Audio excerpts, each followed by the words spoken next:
Assalamualaikum warahmatullahi wabarakatuh. Kembali lagi di praktikum PLC. Ini untuk praktikum PLC kita sudah masuk ke modul ketiga. Nah, di modul ketiga ini kita akan membahas counter atau pencacah.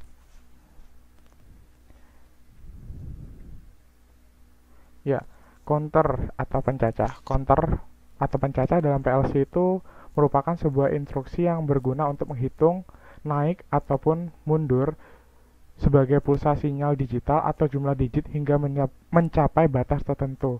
Dan saat batas tertentu sudah tercapai, maka output dapat dikontrol sesuai dengan keinginan. Terus yang selanjutnya ada pencacah atau counter sendiri itu punya dua buah inputan. Yang pertama pulsa dan yang kedua adalah reset. Tapi nanti di sini ada 4 jenis counter dan dua counter itu memiliki dua buah masukan dan dua counter lainnya itu punya 3 buah masukan. Jadi tapi rata-rata counter itu terdiri dari pulsa dan reset inputannya. Terus untuk counter sendiri itu dia itu ada dua parameter, yaitu counter number dan set value. Nanti saya jelaskan di slide selanjutnya. Ya, untuk jenis counter yang kita pelajari di modul 3 ini ada 4, yaitu ada CNT, CNTR, CNTX, dan CNTRX. Ini yang di bagian sini untuk CNT dan CNTX itu sama. Dia memiliki 2 buah inputan. Untuk CNTR dan CNTRX dia tuh punya 3 buah masukan. Jadi perbedaannya nanti bisa dilihat waktu saat running di program nanti. Nah, ini untuk bagian counter yang umum itu ada 2, yaitu ada counter number, terus ada set value.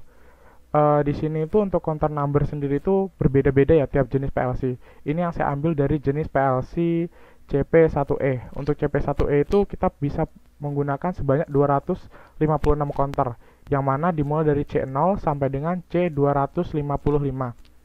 Nah, untuk set value ini adalah nilai counter. Nilai counter ini bisa kita atur sampai dengan 9999, dari 0 sampai dengan 9999. Materi pengantar untuk counter sendiri itu memang cuma sedikit ya. Terus nanti ini kita langsung masuk ke percobaannya.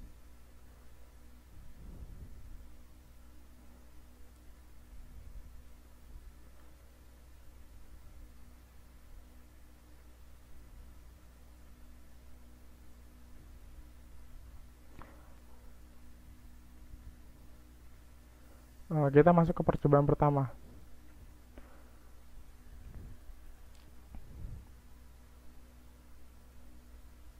Nah, untuk percobaan pertama ini adalah CNT atau counter yang biasa ya. Di sini saya pakai PLC tipe CP1E. Teman-teman bisa ganti pakai CP1L atau CP1H. Untuk melihat pengalamatan atau berapa jumlahnya itu teman-teman bisa lihat di input di I/O memory reference. Karena kita pakai CP1E, kita bisa lihat di sini nih. Untuk counter sendiri, untuk counter kita bisa gunakan dari C0 sampai dengan C255, C255. Terus untuk CP1H itu bisa lebih banyak, yaitu dari C0 sampai dengan C4095, atau bisa menggunakan sebanyak 4096 counter. Untuk CP1L itu masih sama dengan CP1H. Di sini kan teman-teman bisa lihat di I/O memory reference. Ini yang dibilang tadi, yaitu ini 0.00 ini sebagai inputan pulsa. Terus yang untuk 0.01 ini sebagai inputan reset. Nah, di sini untuk teman-teman bisa gunain instruksi kayak gini. Teman-teman tinggal langsung ketik aja CNT, terus 00 CNT ini sebagai bahwa instruksi yang kita gunakan adalah counter. Terus yang selanjutnya 000 ini sebagai alamat counter atau counter number. Terus yang terakhir adalah ada pagar 4 ini adalah set value. Ini bisa kita ganti jadi 10 dan sampai dengan 9999. Tapi biar lebih cepat ini saya buat nilai 4. Nah, terus saat counter saat ini counternya sudah aktif itu asumsinya akan menghidupkan output. Jadi di sini kita gunain kontak bantu yang berasal dari counter, yaitu normally open. Tapi kalau memang tujuannya untuk mematikan output, ini bisa diganti jadi normally close. Jadi ini langsung kita run aja ya.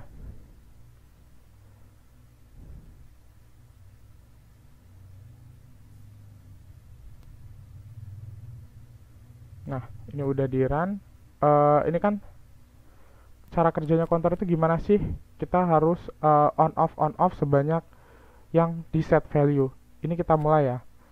Ini dalam keadaan on, off. Dari 4 jadi 3. Terus lanjutin lagi. On, off. Dari 3 jadi 2 sampai dengan 0. Ini jadi 1. Ini jadi 0. Nah, saat sudah 0, counternya itu akan menyala. Terus, kalau kita tambah, dia nggak akan ngaruh. Jadi untuk mematikannya kita harus mereset. Resetnya dengan cara memberikan inputan 1 pada kontak reset. Jadi outputnya jadi mati. Untuk percobaan pertama masih sederhana, yaitu counter biasa. Terus kita nanti di sini kita akan ada 5 percobaan. Tadi kan ada 4 jenis counter, terus nanti yang terakhir ada counter in counter. Jadi nanti kita gunain 2 buah counter untuk mengaktifkan 1 buah output. Itu di percobaan terakhir. Terus masuk ke percobaan 2.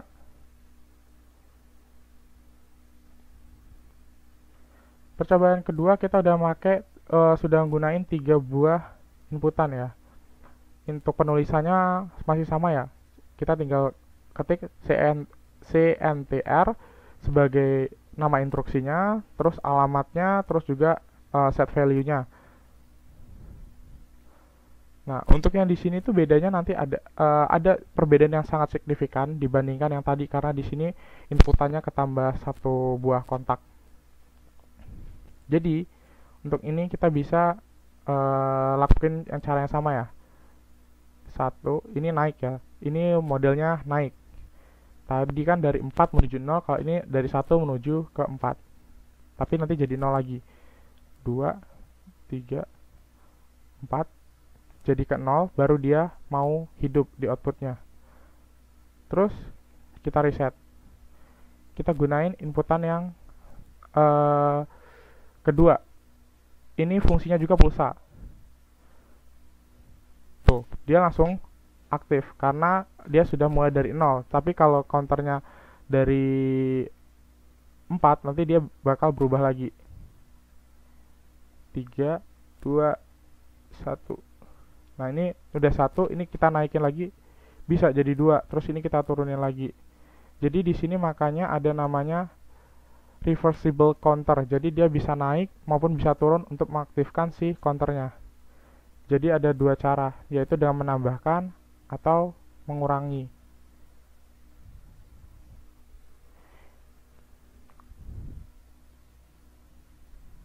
Di sini juga kita pakai kontak bantu.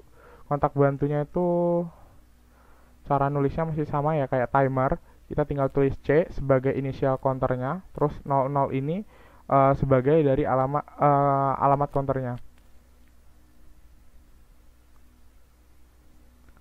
Ini udah reversible counternya. Terus kita masuk yang CNTX, percobaan ke 3.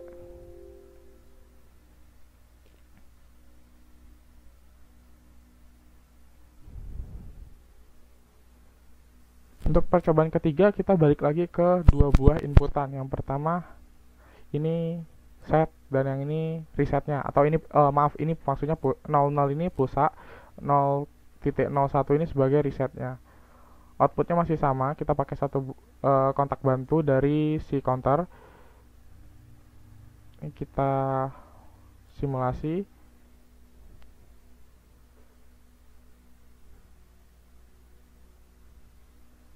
Nah, di sini mulainya dari 4, bukan dari 0.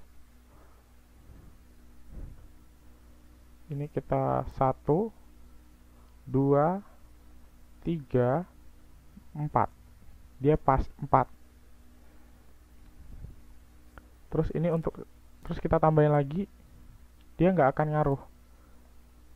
Jadi dia ibarat sudah dalam kondisi maksimum, jadi dia nggak bisa diubah lagi kecuali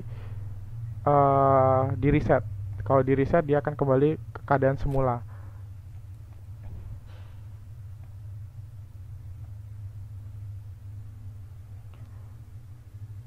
Ya, jadi percobaan ketiga ini itu sama dengan percobaan yang pertama, tapi berbeda dengan percobaan yang kedua. Nanti yang di percobaan keempat itu juga sama dengan percobaan yang kedua. Ini kita coba ke percobaan yang keempat.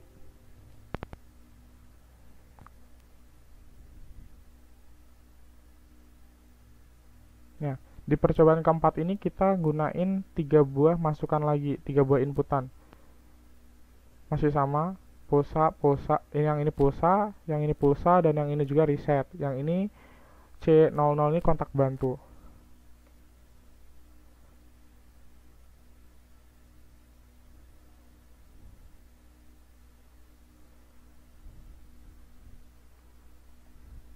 Ini 1, 2, 3, terus ini bisa kita turunin lagi jadi 2, 1, terus ini jadi ini bisa kita gunain buat menambah atau mengurangi. 3, 4, 5. Jadi kalau di CNTRX ini dia itu set value-nya 4, jadi nilai maksimum 4. Tapi waktu dalam keadaan keempat itu dia belum bisa aktif, dia harus melebihi 4. Jadi ketika sudah di set 4, dia harus ditambah 1 lagi agar dia kembali ke 0 dan bisa menyalakan output. Jadi misalkan ini kan kita mau menyalakan output, di sini kita ganti untuk mematikan output ya.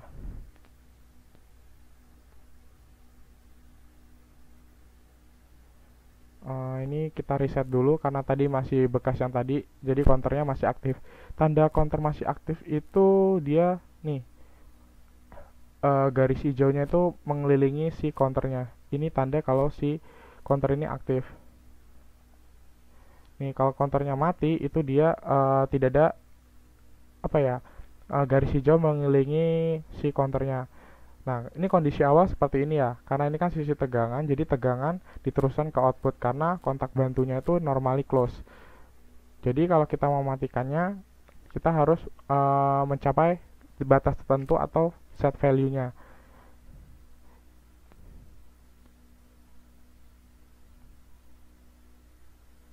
Nah, ini baru mati. Jadi saat counternya aktif, si output mati. Kenapa? Karena di sini kontak bantunya yaitu normally close. Tapi nanti yang dimasukin ke laporan itu yang normally open aja. Yang normally close nggak usah. Terus ini masuk ke percobaan yang kelima. Ini percobaan kelima itu sebenarnya gabungan dari 2 buah counter untuk mengaktifkan output.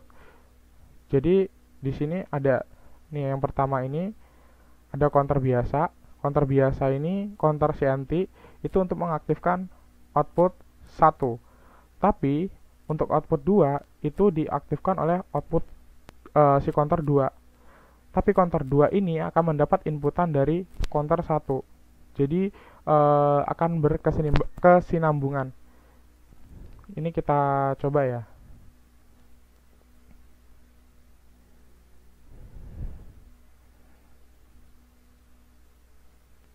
Ini dia. Jadi ini ya, kalau yang di sini itu dia harusnya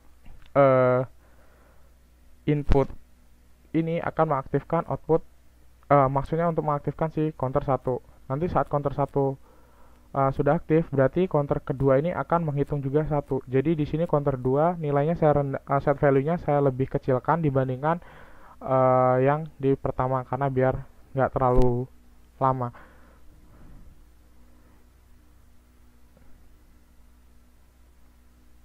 Nih, ketika ini aktif, counter 1 aktif, counter 2 itu akan menambah 1, bertambah 1, dan output pertama akan menyala. Terus gimana biar bisa nambah lagi di counter kedua? Counter pertama harus kita reset, karena kalau kita tambah terus, dia nggak akan berpengaruh apapun. Jadi kita harus reset. Kalau kita reset, output pertama akan mati, tapi di counter kedua tidak akan kena reset. Jadi untuk pengalamatan input reset itu harus berbeda, biar counter kedua juga nggak kena reset.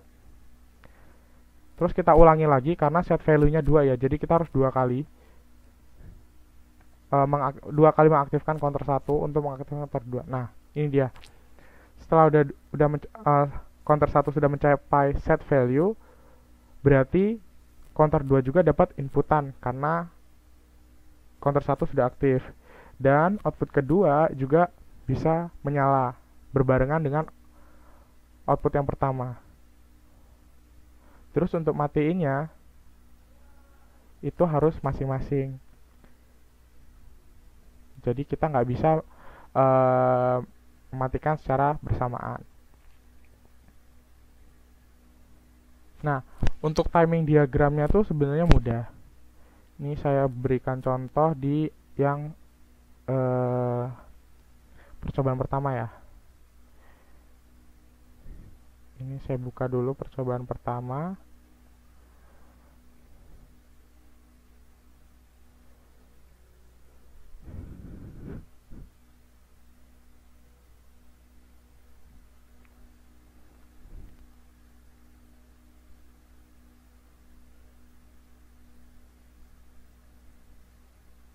Ya, ini percobaan pertama, contohnya seperti ini.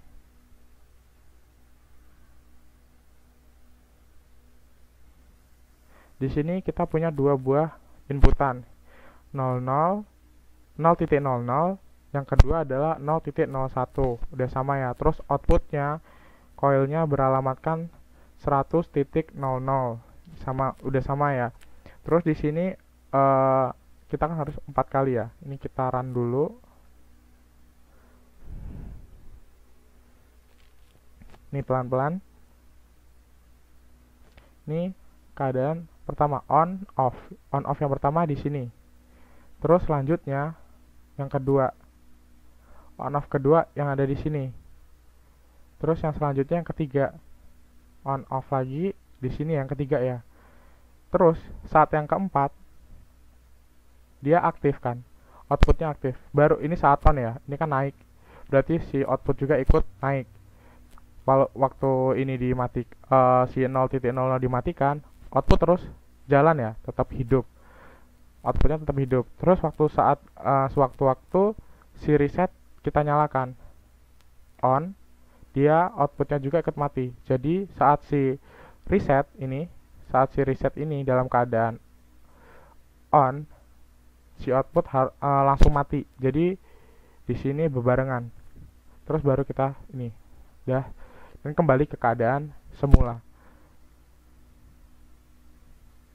Ini untuk contoh timing diagram yang percobaan pertama. Untuk percobaan selanjutnya sama, teman-teman nanti bisa buat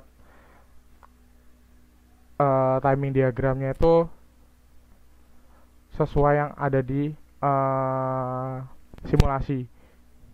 Saya berikan contohnya di percobaan 1.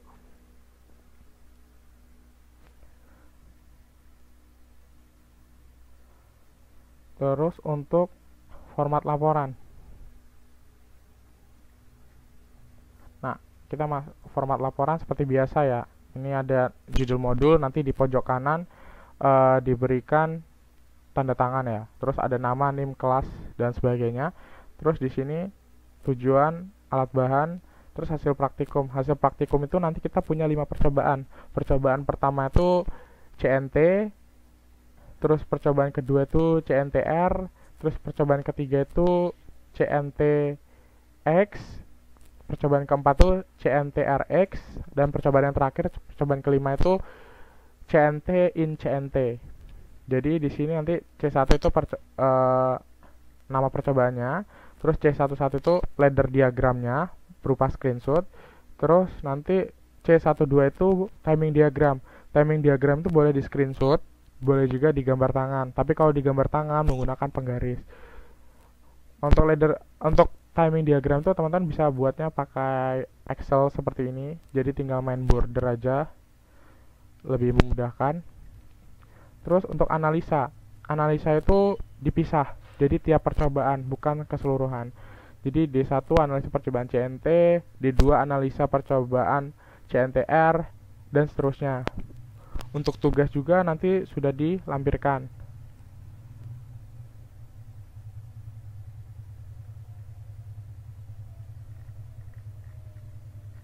Bukan yang ini.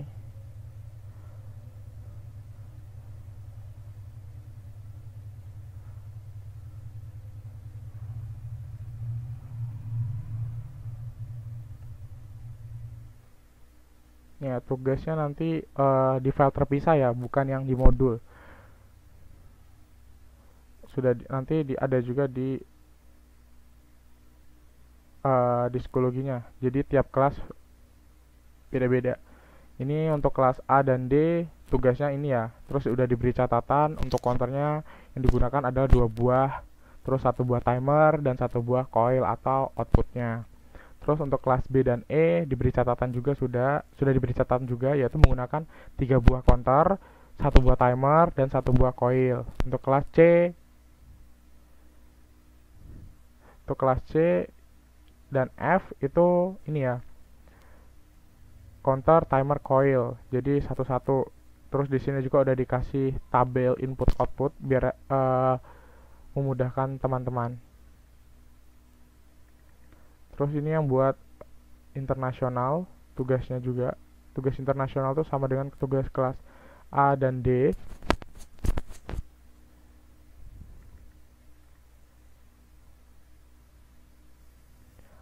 Untuk modul 3 itu cuman itu aja, cuman counter atau pencacah. Jadi kalau untuk di PLC ini sebenarnya kebanyakan kita bermain logika. Gimana sih caranya biar kita tuh bisa mewujudkan skematik atau gambaran yang kita inginkan. Taruhlah gambaran itu di output. Jadi gimana sih caranya kita untuk menyalakan output dari instruksi-instruksi yang dipelajari. Ya mungkin untuk PLC modul 3 ini sekian dulu. Apabila ada pertanyaan bisa ditanyakan di grup kelasnya masing-masing. Dan memang jangan lupa untuk hadir di pertemuan Google Meeting untuk mempertanyakan hal yang lebih rinci lagi. Saya akhiri, wassalamualaikum warahmatullahi wabarakatuh.